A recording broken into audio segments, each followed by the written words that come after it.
Welcome to Brain Vision. This is chapter 27, problem number 82. We have a cycloid path, which means we have electric field and magnetic field acting on a charged particle. So this is the initial position of the particle, and the B field is actually out of the page.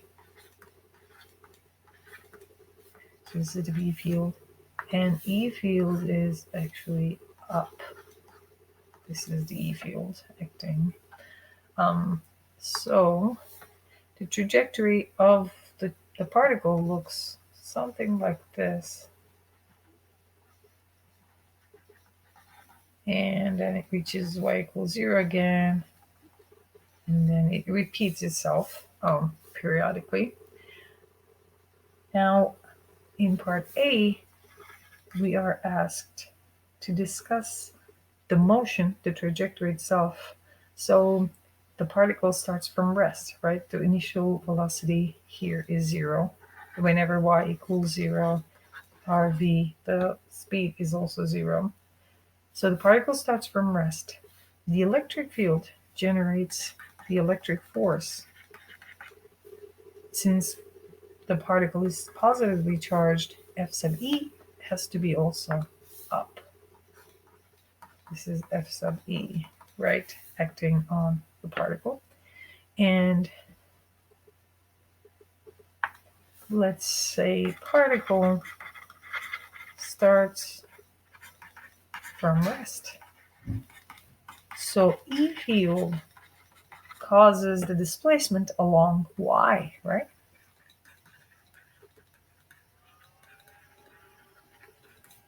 Along Y.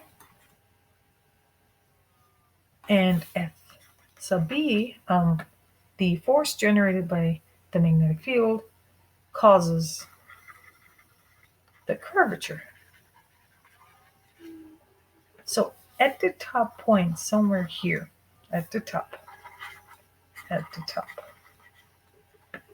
F sub E, the force exerted by the electric field is up, and F sub B is down, right?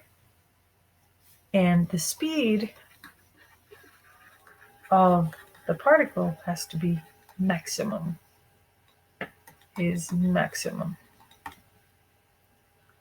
because initially there is no velocity. The electric field accelerates the charge by applying this F sub E, which means the speed of the particle is maximum there. And as the particle returns, to y equals 0, so it's the way back from the top, right? Let's see what happens. The E field actually slows the particle down because it's counteracting. Slows it down. If it slows down, it means smaller velocity, right? Smaller v. Smaller v means actually the B field, the force exerted by the B field is smaller now, right? So then the particle stops when it reaches y equals 0. The particle at y equals 0 stops, right? Then it gets accelerated by the electric field again, and the same cycle goes on, right? This is part A. Now in part B, we are trying to calculate the speed of the particle at any point along that trajectory. So basically, we're going to calculate the work done, and remember, work was done by the electric force times it causes the displacement along y direction times y. So then QEY equals to the work done. That work done is in the form of kinetic energy, which is 1/2 mv squared. So from here, 1/2 mv squared equals QEY. Then if we multiply both sides by 2 over m times 2 over m, what we have is v squared equals 2qey over m. Then v is square root of this expression. At any point, we can calculate the speed. Now, part C. We're asked to apply Newton's second law at the top. So let's go back at the top. Let's see what's happening. At the top, the electric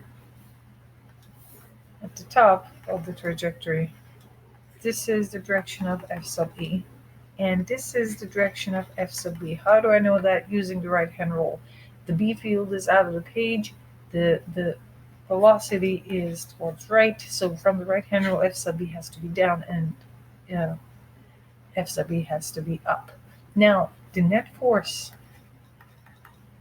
at the top then equals F sub E minus F, apologize for it, F sub B. And that has to be equal to negative m times a, right? Because it's I'm using the convention positive y, negative y.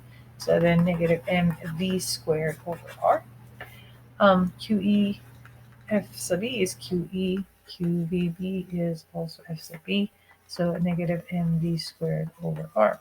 Now, it's given to us that r is 2y here. And QE minus QVB then equals negative m over 2y I substituted for r, and v squared, which is this term here, 2qey over m. Now m's are going to cancel, 2's are canceling, y's are canceling. We have QE minus QVB equals negative QE.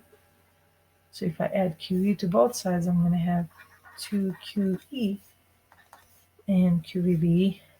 If I add that term to both sides, 2QE equals QVB. So Q's are going to cancel. For V, then what we have is 2E over B, as expected.